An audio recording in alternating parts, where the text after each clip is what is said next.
আসসালামু আলাইকুম সবাইকে। আশা করি সবাই ভালো আছেন। আজকে হচ্ছে আমরা একটা ডিজিটাল মিটার কিভাবে কাজ করে বা কিভাবে আপনি কাজ করাবেন ডিজিটাল মিটার দিয়ে বা কাজ করবেন তার বিস্তারিত জানবো। এখানের প্রত্যেকটা অংশের কাজ আপনাকে বোঝায় দেওয়া হবে। তো ভিডিওটা খুবই গুরুত্বপূর্ণ হবে, একদম শেষ পর্যন্ত দেখবেন এবং লাইক কমেন্ট শেয়ার করে পাশে থাকবেন। তো শুরু করি।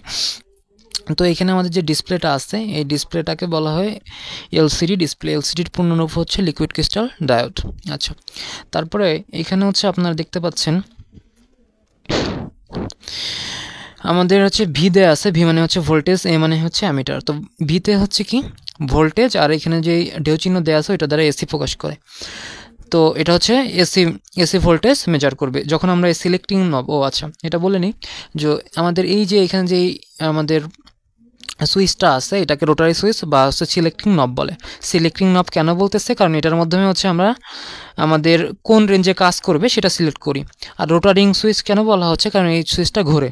ঠিক আছে, তো যখন আমি এইটাকে এখানে ঘুরে নিয়ে যাব তখন কি হবে, আমি হচ্ছে কি 750 পর্যন্ত ভোল্ট এসি ভোল্ট মেজার করতে পারবো। 200তে দিলে সর্বোচ্চ 200 পর্যন্ত মেজার করা যাবে।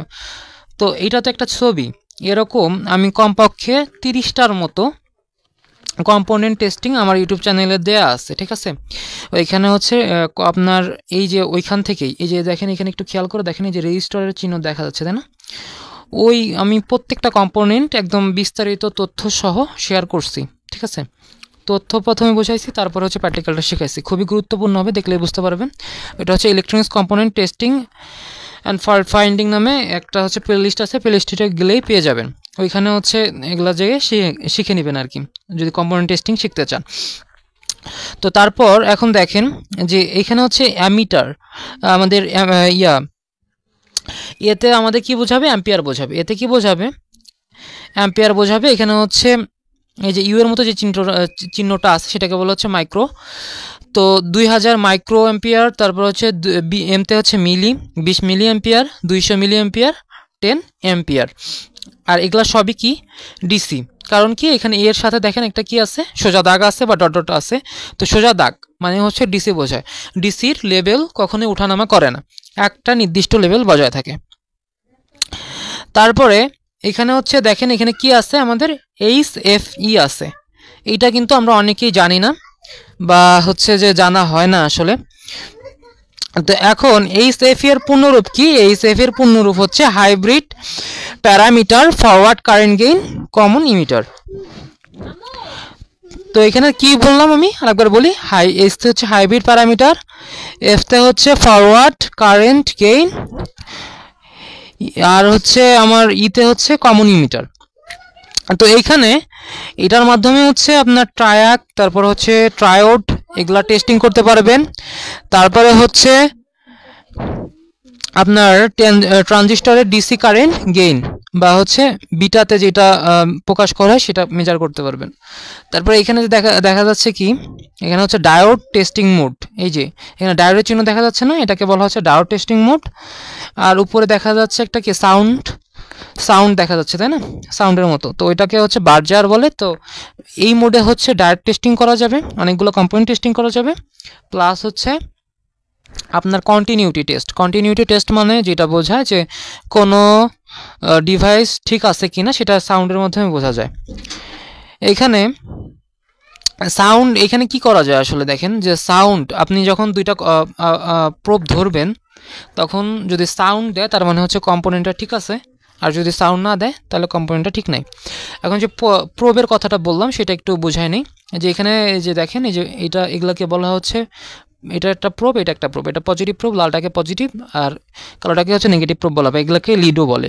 আচ্ছা, এখন এই যে সবুজ যে অংশটা আছে এটাকে বলা হচ্ছে কি, এটাকে বলা হচ্ছে আপনার ওহম রেঞ্জ।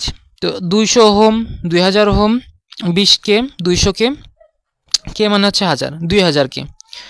তারপরে এখানে আছে কি দেখেন, এখানে আছে হচ্ছে ভোল্টেজের আবার কি দেয়া আছে, এখানে একটা দাগ দেয়া আছে, তার মানে হচ্ছে ডিসি ভোল্টেজ হবে।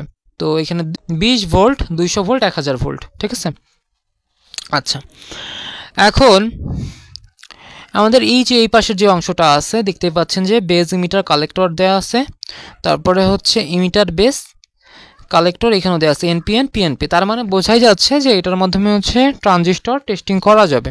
তো এটাকে বলা হয় ট্রানজিস্টর টেস্টার।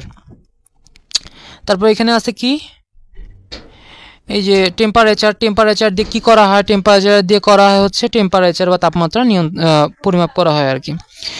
এখানে দেখেন 10 এম্পিয়ার আছে, 10 এম্পিয়ার, আবার এখানে একটা ফাঁকা আছে, তাই না?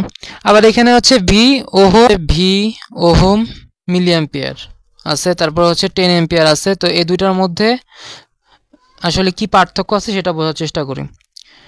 পজিটিভ যেটা প্রোবটা আছে, যখন হচ্ছে আমাদের 200 মিলি এম্পিয়ার বা 200 মিলি ভোল্টের কম হবে তখন আমরা এই প্রান্তে হচ্ছে পজিটিভ প্রোবটাকে প্রবেশ করাবো। আর যদি 200 মিলি ভোল্ট বা মিলি এম্পিয়ার থেকে বেশি হয় তখন এইখানে প্রবেশ করাবো, ঠিক আছে? এখানে ক্যাট বলছে, ক্যাটের একটু বিস্তারিত আমরা জেনে নিই। ক্যাট মানে হচ্ছে ক্যাটাগরি কেন ইউজ করা হয়, ইন্ডিকেট দ্য সেফ লেভেল, মানে কোন লেভেলে যদি কাজ করে তাহলে হচ্ছে আপনাদের মিটারটা ঠিকমতো কাজ করতে পারবে, নষ্ট হবে না, ঠিক আছে? তারপরে এখানে দেখেন আমাদের ক্যাটাগরির মধ্যে হচ্ছে ক্যাটাগরি হচ্ছে 4 ধরনের আছে, ক্যাটাগরি 1, ক্যাটাগরি 2, ক্যাটাগরি 3, ক্যাটাগরি হচ্ছে 4 হচ্ছে সর্বোচ্চ লেভেল বা সর্বোচ্চ রেটিং, যে সবচেয়ে ভালো, অনেক বেশি পাওয়ারে কাজ করতে পারবে এরকম বোঝায়। তো এখন এইটা ক্যাটাগরিটা কে আবিষ্কার করছে? আইইসি যে প্রতিষ্ঠানটা আছে সেটা। তার মধ্যে আইইসির পূর্ণরূপটা হচ্ছে ইন্টারন্যাশনাল ইলেকট্রোটেকনিক্যাল কমিশন। আচ্ছা, ক্যাট দ্বারা কি কি মেজার করা হয়? কন্টিনিউটি, এনার্জি, তারপর হচ্ছে শর্ট সার্কিট। এখন এখানে যখন ক্যাট, এখানে দেখেন ক্যাট 1000 দেওয়া আছে, ক্যাট 1 1000, ক্যাট 2 600 দেওয়া আছে, 200 মিলি অ্যাম্পিয়ার ম্যাক্স দেওয়া আছে। তো ক্যাট 2 যখন কাজ করে ক্যাট 1 তখন বন্ধ থাকে বা পাওয়ারের সাথে যুক্ত হয় না আর কি। ক্যাট 2 যখন হচ্ছে পাওয়ার সাপ্লাই দিতে থাকে তখন কি হয়? ক্যাট 1 কাজ করে না। আর এখানে হচ্ছে 200 মিলি অ্যাম্পিয়ার হচ্ছে সর্বোচ্চ ওটাতে কাজ করতে হবে। 500 ভোল্ট ম্যাক্স আছে, তার মানে হচ্ছে 500 ভোল্ট, সর্বোচ্চ 500 ভোল্টে কাজ করতে পারবে আর কি। তো আশা করি বোঝা গেছে। যারা নতুন চ্যানেলটা সাবস্ক্রাইব করবেন, লাইক কমেন্ট শেয়ার করে পাশে থাকবেন।